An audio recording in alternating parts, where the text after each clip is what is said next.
กลับมาคุยกันต่อนะครับในช่วงที่2ของรายการ Business View นะครับทางสถานีโทรทัศน์ไทยจีนครับ TCCTV นะครับเรารู้จักคุณจรไปแล้วนะครับรู้จักแกโรไทยไปแล้วนะครับตอนนี้ครับเรามารู้จักผลิตภัณฑ์นะครับของแกโรไทยกันบ้างนะครับคุณจรครับเดี๋ยวเริ่มต้นถามก่อนว่าที่นี่เนี่ยนะฮะมีผลิตภัณฑ์นะครับช็อกโกแลตนะทั้งหมดนี้กี่แบบครับ In my company, last year we produced 3,000 different types of chocolates. ครับ But there's much more than that. But actually, if you come back, I'm talking about finished products. But if you come to the raw material, originally, the cocoa bean is called Criollo.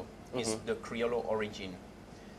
Then later on, through the trading, the cocoa bean, which originally comes from Latin America, went to Asia, actually through the Dutch traders. Okay, this is in the 15th century. Okay, and you have then some cocoa plantations in Indonesia, and then it starts to develop for 400 years on a different continent. And these beans now we call them the forastero, is the foreign beans. Okay, so you have two major types of beans. The Criollo, the original one, and then the Forastero. Then from Asia it went to Africa.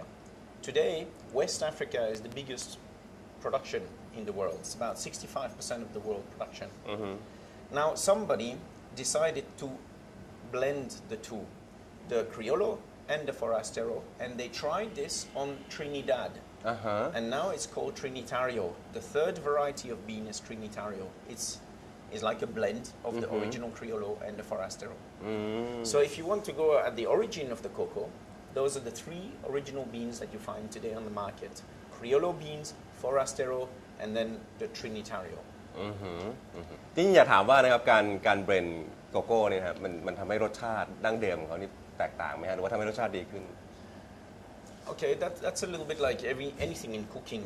It's a own recipe. Okay, so different beans from different continents have different characteristics. But in the cocoa processing, there's much more than just the origin of the bean. As an agricultural product, the soil on which the tree grows is very important.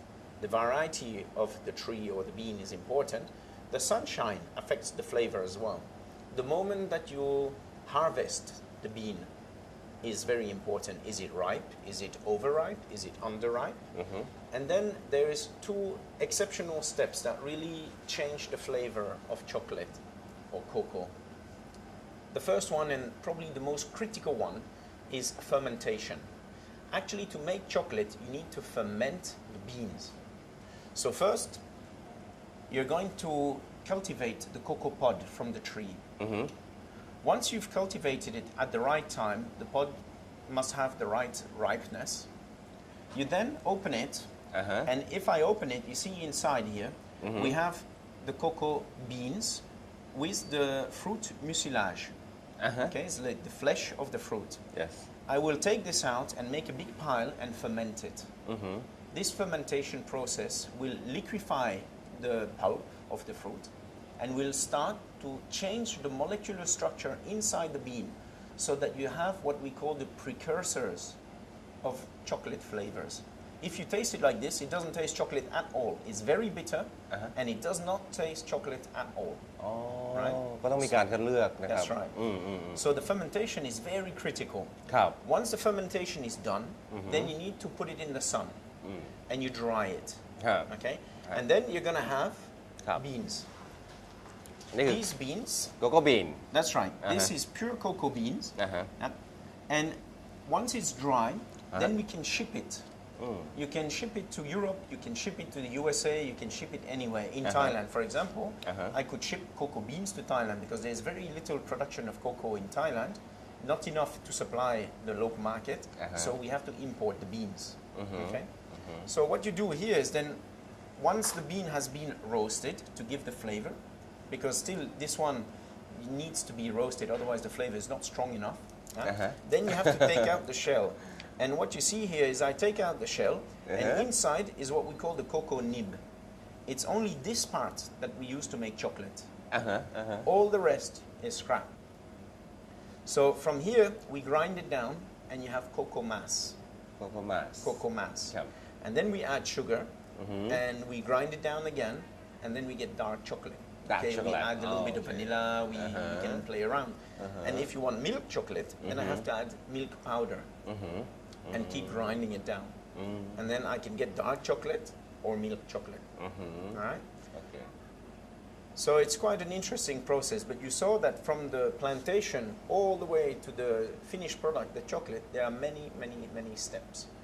At the plantation, at the processing of the beans, at the processing of the chocolate, and then at the confectionery step as well. คุณจอห์นก็อธิบายนะครับให้เราเข้าใจกระบวนการของการทำช็อกโกแลตนะครับจากเนี่ยโกโก้บีนเนี่ยนะครับเป็นดาร์กช็อกโกแลตนะครับแล้วก็มิลช็อกโกแลตหรือว่าช็อกโกแลตมีรสนมด้วยอย่างเงี้ยนะครับทีนี้เนี่ยผมสงสัยว่าอย่างไวท์ช็อกโกแลตช็อกโกแลตสีขาวเนี่ยครับมันเกิดขึ้นได้ยังไงทำได้ยังไงฮะ White chocolate is a bit special.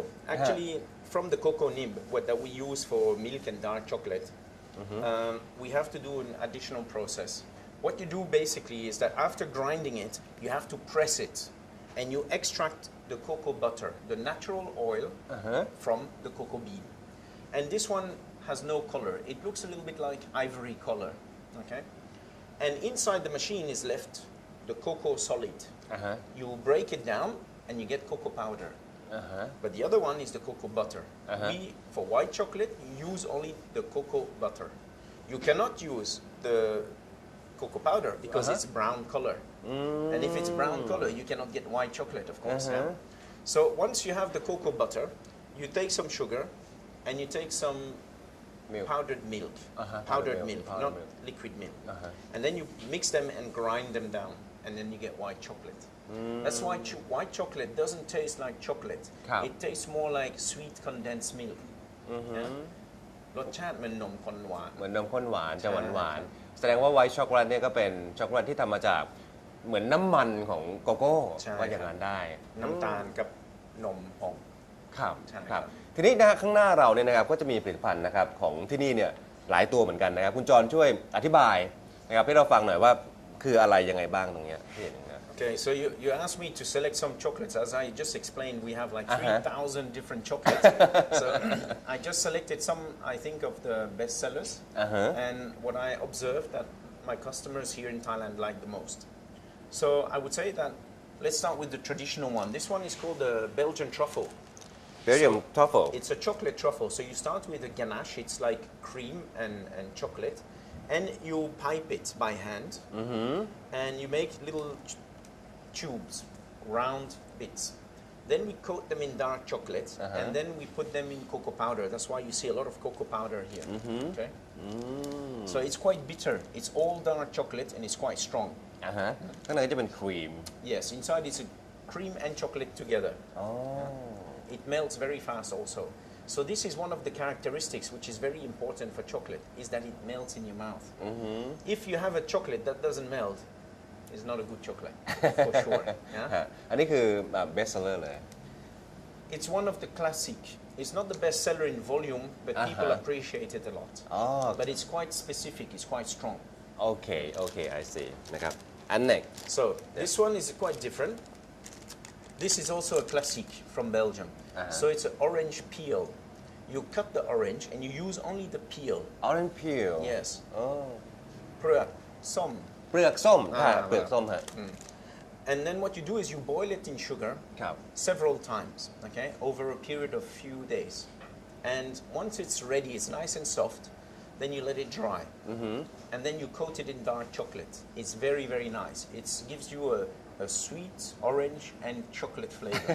Very, very แล้ว good. รสชาติเป็นยังไงฮะ อร่อยมาก อร่อยมาก อันนี้เป็นเปลือกส้มนะคุณผู้ชมนะเปลือกส้มนะครับเป็นคลาสสิกจากเบลเยียม ใช่ครับ นะครับ อั เมื น อง นี้ ไทย คลาสสิกมากนะครับ นะฮะเมืองไทยไม่ทำกัน ไม่ เมืองไทยไม่กินเปลือกส้ม ใช่ใช่อันนี้เรียกว่า orangette ครับน่าสนใจมากนะฮะ อร่อย แล้วก็มีอะไรอีกครับคุณจรครับ So if I go into the favored ones, I would say that this is probably the best seller.